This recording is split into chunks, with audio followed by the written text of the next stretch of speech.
मैं दुनिया में उन बदकिस्मत लड़कियों में से थी जिसके माँ बाप बचपन में ही मर चुके थे और जो अपने मामा मामी के रहमो करम पर पल रही थी। मामी तो चलो गैर थी, लेकिन मामा अपने होते हुए भी मेरे ऊपर कुछ खास मेहरबान ना थे। लेकिन हाँ, कभी कभी ख्याल रख लेते थे, लेकिन अपनी सगी बेटियों को मुझसे ज्यादा मोहब्बत देते थे। लेकिन मामा की भी जिंदगी ज्यादा नहीं थी, इसलिए वह भी मुझे बिल्कुल तन्हा अकेला छोड़कर इस दुनिया से चले गए।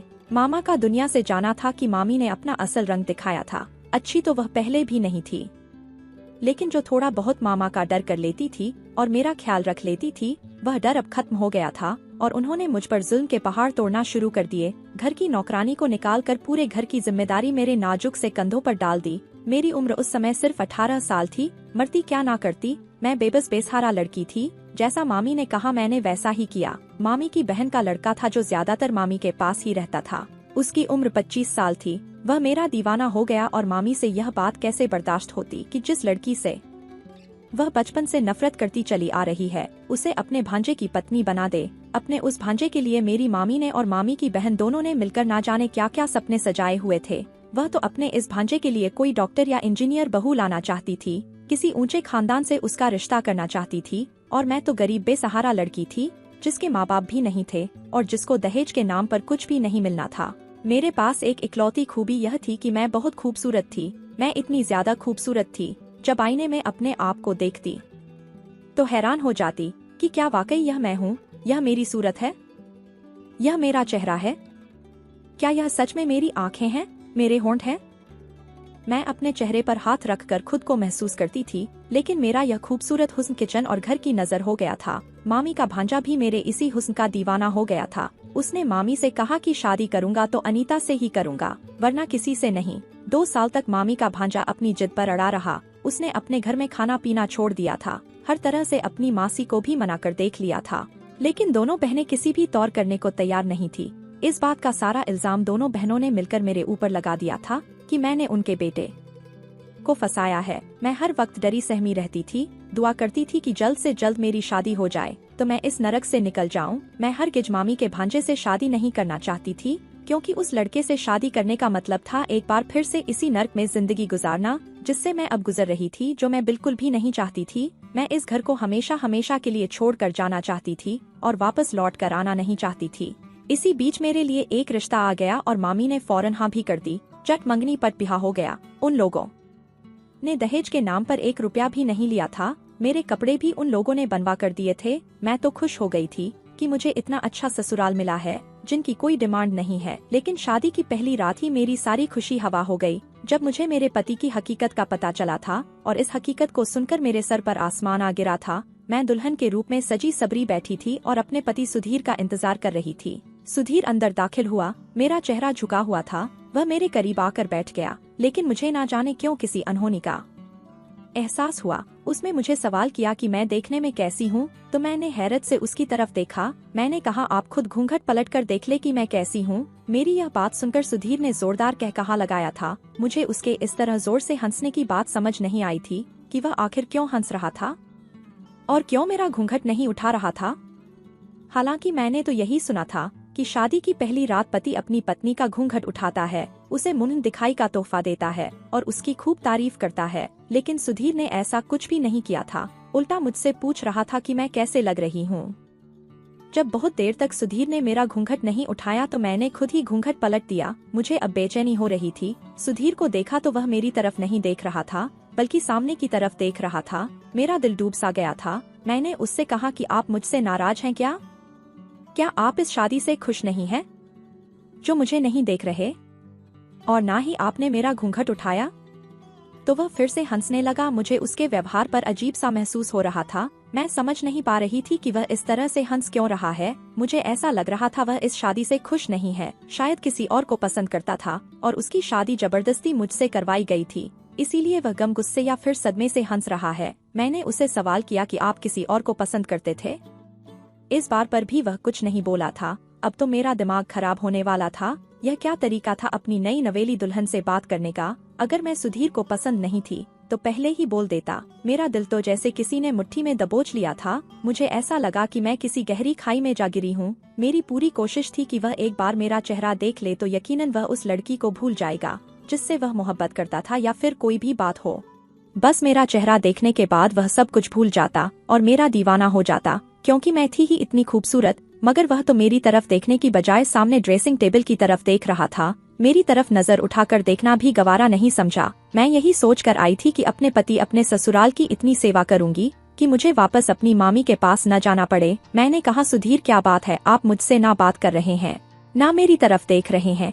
मेरी यह बात सुनकर सुधीर ने कहा, अनीता जी, क्या आपको किसी ने नहीं बताया कि मैं देख नहीं सकता? अचानक से सुधीर ने कहा तो मुझे लगा वह मजाक कर रहा है। मैंने हैरत से उसे देखा था। मैंने कहा, सुधीर, यह मजाक का समय नहीं है, मुझे इस तरह का मजाक पसंद नहीं है, और आपके बारे में तो मैंने इस तरह की कोई बात नहीं सुनी है और ना ही मैं ये बर्दाश्त कर सकती हूँ। भगवान आपकी आंखों को हमेशा सुरक्षित रखे। आपकी मोहब्बत तो मेरे लिए किसी पूजा से कम नहीं है। मैं बहुत ही आज्ञाकारी और वफादार पत्नी की तरह उससे कहा तो वह फिर से हंसने लगा। बोला, अनीता जी, यह दुनिया बहुत बेवफा है। अगर इंसान के अंदर कोई खूबी है तो दुनिया उससे मोहब्बत करती है, लेकिन अगर उस इंसान के अंदर कोई भी खूबी नहीं है, थोड़ी सी भी कमी हो, तो यही दुनिया वफादार से बेवफा हो जाती है। इस वक्त तुम मेरी मोहब्बत को पूजा का स्थान देना चाह रही हो क्योंकि तुम्हें लगता है मेरे अंदर कोई कमी नहीं है, लेकिन मैं तुम्हें बता दूं कि मैं तुम्हारी मोहब्बत के लायक नहीं हूँ, क्योंकि मैं एक अंधा आदमी हूँ, पैदाइशी अंधा। मैंने सबसे सुन रखा है तुम बहुत खूबसूरत हो,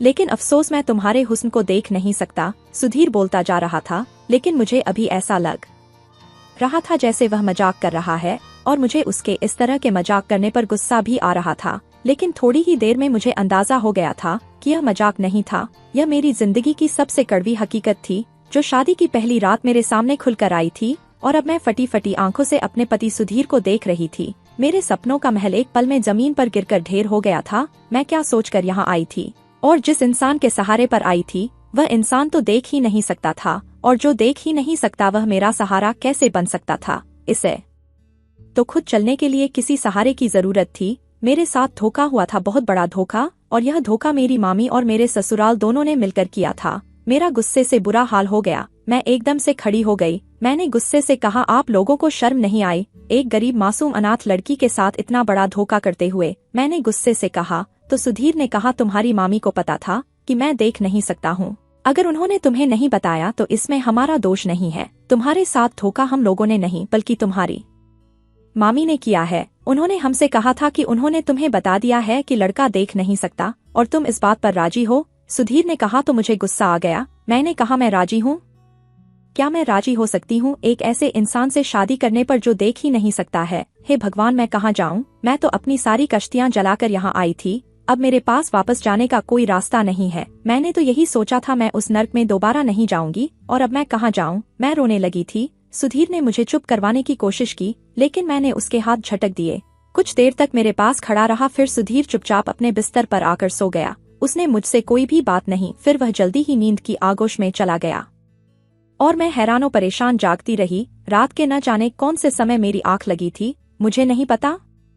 सुबह मेरी आंख खुली तो सुधीर सो रहा था। मेरे जागने की आवाज पर वह भी जाग गया। उसने अपने लिए सहारा तलाश किया, लेकिन मैं इतने गुस्से में थी, मैंने उसे सहारा देना भी जरूरी नहीं समझा कि मुझसे पहले भी तो वो अपने काम खुद ही करता था। यह कमरा उसी का था। अंदाज के सहारे वह वॉशरूम चला गया, फिर थोड़ी देर बाद बाहर निकला। मैंने उससे अभी तक कोई बात नहीं की थी। उसने मुझे पुकारा, अनीता, क्या तुम यहाँ हो? मैं कमरे में ही मौजूद थी, मगर मैंने उसकी किसी बात का जवाब नहीं दिया। मेरा दिल इतना खराब हो चुका था कि जिसकी कोई हद नहीं थी। मैं 20 साल की खूबसूरत लड़की थी, और उस पर यह जुल्म हुआ था कि मेरी हालत का अंदाजा लगाना दूसरों के लिए मुश्किल था। जूता पाँव में कहाँ तकलीफ देता है, यह जूता पहनने वाला ही जानता है, और दूसरा कोई नहीं। मुझे भी तकलीफ हो रही थी। मेरी पूरी जिंदगी नरक बनकर रह गई थी। मेरी तकलीफ सिर्फ और सिर्फ मैं ही समझ सकती थी। आज मुझे अपने माँ बाप की बहुत याद आई थी। अगर वह जिंदा होते तो कभी भी मेरी शादी एक अंधे लड़के से ना करते। दिन यूं ही गुजरते गए। मेरी ससुराल में मेरा दिल नहीं लगता था। लगता भी कैसे? जिसके आसरे पर आई थी वह तो किसी काम का नहीं था। मेरी सास ने मुझसे कहा कि तुम्हारी मामी को हमने सारी हकीकत बता दी थी, और उन्होंने कहा कि तुम इस रिश्ते के लिए राजी हो। इंसानी हमदर्दी की खातिर सुधीर से शादी करना चाहती थी। मुझे अपने खानदान के लिए वारिस चाहिए था। अब तुम मुझे वारिस दोगी? मेरा बेटा दिल का बहुत अच्छा है। यह मत देखो कि वह अंधा है। तुम एक बार उसे दिल से अपना कर देखो, तुम्हारी जिंदगी स्वर्ग से भी खूबसूरत हो जाएगी। अपनी सास से बात करने के बाद मुझे एहसास हो गया था कि मेरे ससुराल वालों की कोई गलती नहीं थी। उन्होंने मेरी मामी को अंधेरे में नहीं रखा था। लेकिन मेरी मामी ने मुझे अंधेरे में धकेल दिया था। उन्होंने मुझसे यह सच्चाई छुपाई थी, लेकिन मेरे अंदर गुस्सा भरा हुआ था। मुझे वह अपना गुस्सा भी बाहर निकलना था। मैं अपनी सास पर गुस्से के मारे फट पड़ी। मैंने कहा, तो क्या जरूरत थी आपको अपने अंधे बेटे की शादी करने की? गुस्से के मारे मेरी आवाज बहुत तेज हो गई थी।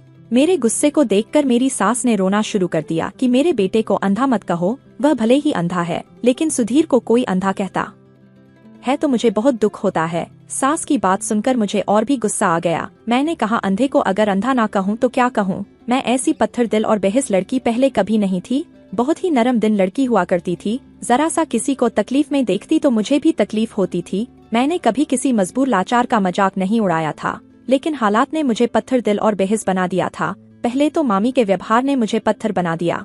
उन्होंने मेरे साथ नौकरानियों से भी बुरा व्यवहार किया था, और फिर उसके बाद एक अंधे लड़के से मेरी शादी करके मेरी जिंदगी को और भी नरक बना दिया था। हालांकि मेरी ससुराल में पैसे की कोई कमी नहीं थी, रुपए पैसे की खूब रेल पेल थी, हर चीज का ऐशो आराम था। लेकिन जब हम सफर ही किसी काबिल ना हो तो इस ऐशो आराम का कोई मतलब नहीं रहता। शादी के नाम पर मिलने वाले धोखे ने मुझे पत्थर दिल बना दिया था। दूसरों के जज्बात और एहसास की मुझे अब कोई चिंता नहीं थी। मेरे खुद के जज्बात चकनाचूर हो गए थे। मैं बुरे तरीके से टूट गई थी और मेरी समझ में नहीं आ रहा था मैं क्या करूं। फिर भी मैंने बहुत कोशिश की दिल लगाने की, लेकिन मेरा दिल नहीं लगता। मैं चाहती थी मेरे हुस्न को सराहा जाए, मेरी खूबसूरती की तारीफ की जाए। यह हक हर औरत का होता है। हर औरत का यह सपना होता है उसका हमसफर उसके साथ रहे, उसकी खूबसूरती की तारीफ करे, उससे प्यार करे। लेकिन मेरा यह हक मुझे नहीं मिला था, क्योंकि मेरा पति अंधा था और वह मेरे हुस्न को देख नहीं सकता था। अब मैं हर वक्त रोती रहती थी। सुधीर बंद कमरे में मेरी सिसकियां सुनता था, मुझे चुप करवाने की कोशिश भी करता था, लेकिन मुझे उसका अपने सामने होना बर्दाश्त नहीं होता था। मैं सुधीर का हाथ झटक देती थी, वह बेबस होकर बैठकर जाकर लेट जाता और मैं अपनी किस्मत पर आंसू बहाते रहती। न जाने मुझे क्या हो गया था, मैं बिल्कुल बदल कर रह गई थी। इस बीच एक दिन सुधीर ने कहा कि वह शहर से कहीं दूर जा रहा है और वापसी पर देर हो जाएगी। सुधीर ड्राइवर के साथ जाता था और ड्राइवर के साथ ही आता था। वह चला गया तो मैंने भी सुख का सांस लिया था। मैं घर के किसी भी काम को हाथ नहीं लगाती थी और वैसे भी घर में काम करने के लिए नौकरानियां थी, लेकिन मैं अपने मन से भी कोई काम नहीं करती थी। घर में किसी चीज की कमी नहीं थी, अगर कमी थी तो बस मेरे दिल को सुकून नहीं था। उसी दिन आधी रात को प्यास की वजह से मेरी आंख खुल गई। मैं उठकर किचन में आई और पानी पीने लगी। अचानक से पीछे से किसी ने मेरे मुंह पर हाथ रख दिया ताकि मैं चीख ना सकूं। जो कोई भी था उसकी पकड़ बहुत मजबूत थी। मैं बहुत ज्यादा डर गई थी। खुद को छुड़ाने की कोशिश करने लगी, लेकिन आने वाले इंसान ने मुझे छोड़ा नहीं था। मेरे मुंह को दबाने के साथ साथ उसने मुझे अपनी बाहों के घेरे में भी ले रखा था। अपने मुंह को मेरे कान के करीब लाकर धीरे से बोला, तुम बहुत खूबसूरत हो। मैंने जब से तुम्हारे हुस्न को देखा है तब से तुम्हारा दीवाना हो गया हूँ। आज तुम्हारा पति घर पर नहीं है, हालांकि वह होता तो कुछ देख नहीं सकता, लेकिन फिर भी मैं उसकी गैर मौजूदगी में आना चाहता था ताकि तुमसे खुलकर अपनी मोहब्बत का इजहार कर सकूं। मैं तुम्हें बता दूं कि मैं तुम्हारे पड़ोस में ही रहता हूँ और रोजाना अपने कमरे की खिड़की से तुम्हें बालकनी में खड़ा देखता हूँ। तुम्हारे चेहरे की उदासी मुझे बहुत बेचैन करती है। तुम्हारी यह खूबसूरत आंखें सिर्फ तारीफ करने के लिए बनी है, आंसुओं के लिए नहीं बनी। मुझे बहुत अफसोस होता है तुम जैसी खूबसूरत लड़की की शादी एक ऐसे इंसान से हो गई जो तुम्हारा हुस्न देख ही नहीं सकता। वह मेरे कान के करीब अपना मुंह लाकर सरगोशी के अंदाज में बोलता जा रहा था। मैंने आंखें घुमाकर देखा तो आने वाला जो कोई भी था उसने अपने चेहरे पर मास्क लगाया हुआ था। हाँ, उसकी आंखें दिखाई दे रही थी। मैं किस्मत और हालात की मारी हुई लड़की थी और जब किसी और के मुंह से अपने लिए तारीफ सुनी तो मुझे अच्छा लगा था, बजाय इसके कि मैं उसकी बातों पर गुस्सा करती। मुझे उसकी बातें अच्छी लगने लगी थी, दिल में नए एहसास जन्म देने लगे थे। मैं ऐसे ही तो बातों को सुनना चाहती थी जो मेरे हुस्न की तारीफ करे, मेरी झील जैसी आंखों में डूबकर अपनी मोहब्बत का इजहार करे। मैंने उस लड़के से इशारे में कहा कि मुझे बोलने तो दो। उसने मेरे मुंह से हाथ हटा लिया। मैंने पूछा, तुम कौन हो? अब उसने मुझे अपनी बाहों के घेरे से छोड़ दिया था। उसने बताया, मैं तुमसे मोहब्बत करता हूँ, रोजाना तुम्हें अपने कमरे की खिड़की से देखता रहता हूँ। तुम्हारे बंगले के सामने वाला ही बंगला मेरा बंगला है और मैं उस बंगले में अकेला रहता हूँ। मैंने उससे कहा कि तुम यहाँ से फौरन चले जाओ, मेरे पति आ जाएंगे। कहने लगा, मुझे तुम्हारे पति के बारे में सब खबर है, वह कल सुबह ही आएगा। लेकिन फिर भी मुझे अपनी सास का तो डर था। मैंने उस लड़के को जैसे तैसे घर से भगा दिया, लेकिन अब जब भी सुधीर काम से कहीं बाहर जाता तो वही नकाबपोश लड़का आ जाता। न जाने उसने कौन सा चोर रास्ता बनाया हुआ था। पहले वह किचन में आ जाता था और अब तो मेरे कमरे की खिड़की फलांग कर मेरे कमरे में ही आ जाता था। मुझे वह लड़का धीरे धीरे अच्छा लगने लगा था। जब वह मेरे हुस्न की तारीफें करता तो मेरे दिल में नई नई कोपल फूटने लगती थी। मेरा दिल खुशी से धड़कने लगता था। जी चाहता वह लड़का मेरे हुस्न की ऐसे ही तारीफें करता रहे। अब तो अगर वह एक दिन भी ना आता तो मैं बेचैन हो जाया करती थी। जैसे ही सुधीर का कहीं जाना होता मैं उसका इंतजार करती और कुछ इंतजार के बाद वह लड़का मेरे कमरे में आ जाता। हम सारी रात बातें करते रहते थे। वह मेरे हुस्न की तारीफें करता और मैं सुनती रहती। मुझे बहुत अच्छा लगता था, लेकिन वह लड़का हमेशा अपने चेहरे को ढक कर रहता था। मैंने उसे कई बार कहा कि अपने चेहरे का यह नकाब हटाकर मुझे अपना चेहरा दिखा दो, लेकिन उसने कहा अभी नहीं, समय आने पर दिखाऊंगा। उसकी आंखें बहुत खूबसूरत थी।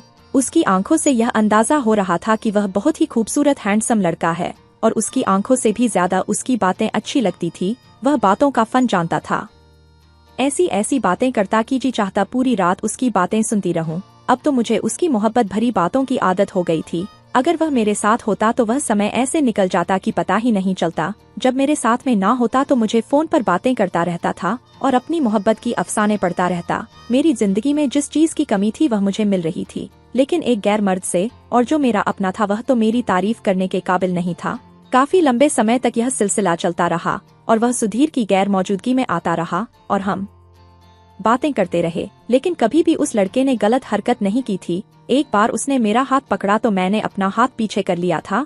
कहने लगा तुम मुझसे मोहब्बत करती हो और मैं भी तुमसे मोहब्बत करता हूँ, फिर भी तुम अपना हाथ मेरे हाथों से यूं छुड़ा रही हो जैसे मैं तुम्हारे लिए गैर हूँ। क्या तुम्हें मुझ पर विश्वास नहीं है? यह कहते हुए उसने दोबारा से मेरा हाथ पकड़ लिया था।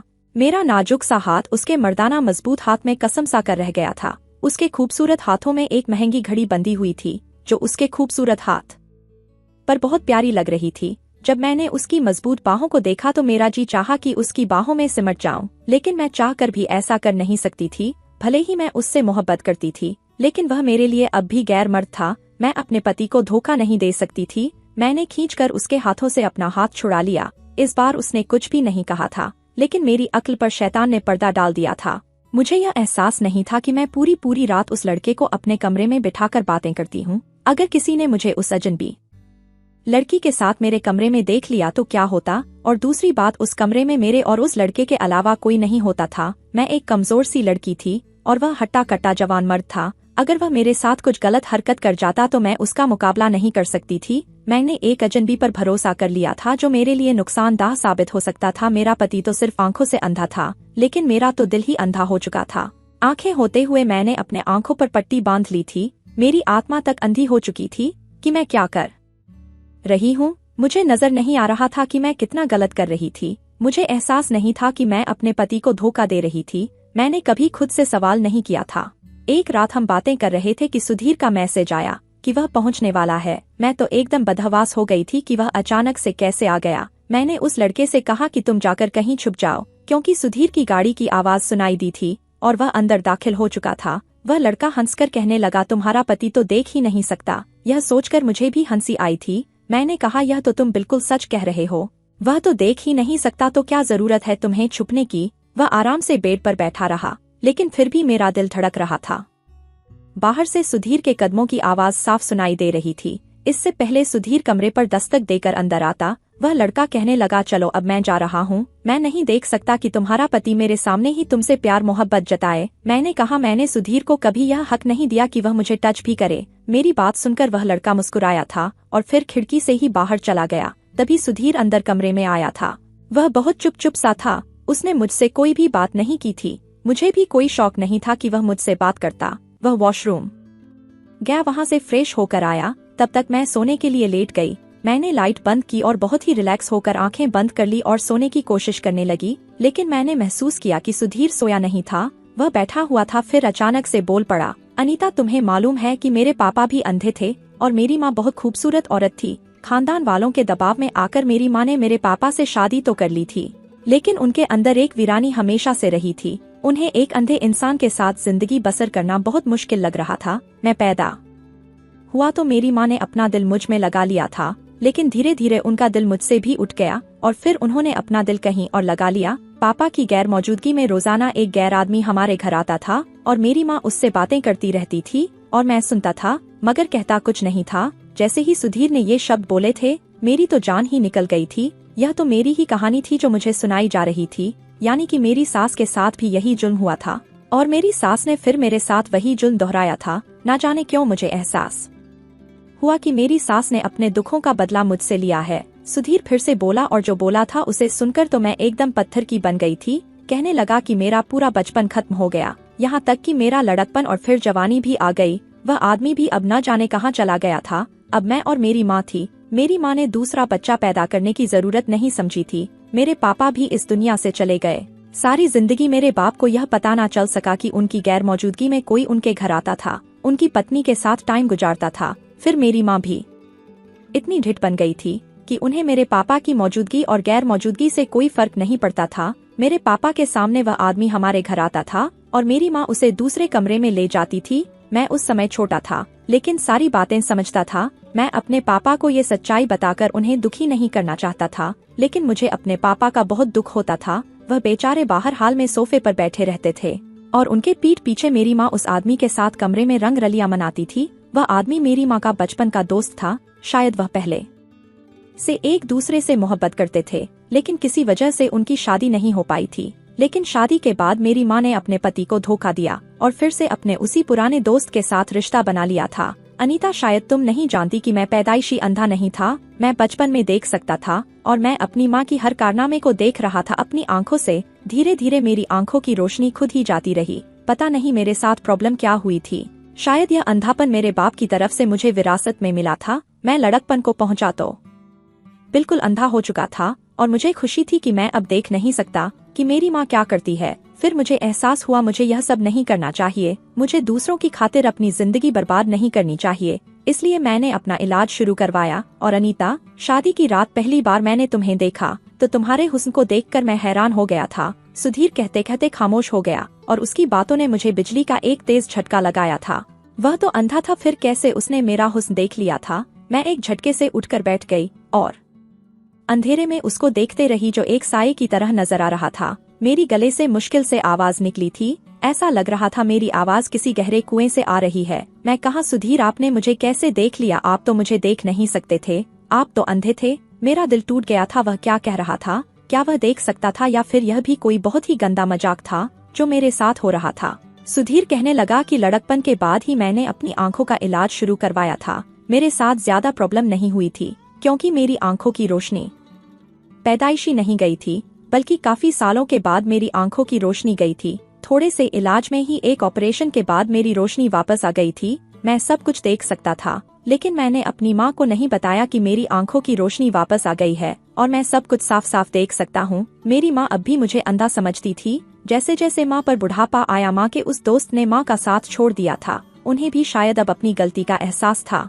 उन्होंने अपने सारे गलत काम छोड़ दिए थे। अब उन्हें हर वक्त मेरी चिंता सताती रहती थी कि मैं बिना आंखों के कैसे अपनी जिंदगी बसर करूंगा। और उन्हीं दिनों मेरी माँ ने मेरी शादी का फैसला किया और मैंने खामोशी से उनका फैसला स्वीकार भी कर लिया। तुम्हारी तस्वीर मुझे मेरी माँ ने नहीं दिखाई थी क्योंकि वह तो मुझे अब तक अंधा ही समझती थी और मैंने उनसे कुछ कहा भी नहीं था। मेरा विश्वास तो उनसे पहले ही उठ चुका था। जब हमारी शादी हुई मैं बिल्कुल साफ देख सकता था और मैंने तुम्हें देखा था, लेकिन मैं यह देखना चाहता था तुम किस तरह की पत्नी साबित होती हो, बेवफा होती हो या मेरे अंधेपन का सुनकर या मेरा सहारा बनती हो। लेकिन मुझे तुम्हारा व्यवहार देखकर बहुत अफसोस हुआ था, पर मैंने तुम्हें छोड़ने का फैसला भी कर लिया था। मैंने तुम्हारे सामने अंधेपन का ड्रामा में लगभग 1 महीना ही गुजारा था और इस 1 महीने में ही तुमने मुझे छोड़कर अपना एक आशिक भी बना लिया। सुधीर की ये बात सुनकर तो जैसे मेरे सर पर आसमान आ गिरा था। मेरे पैरों के नीचे से जमीन सरक गई थी। सुधीर कहने लगा, अनीता, तुम्हें जानकर हैरानी होगी, वह नकाबपोश कोई और नहीं बल्कि मैं ही था।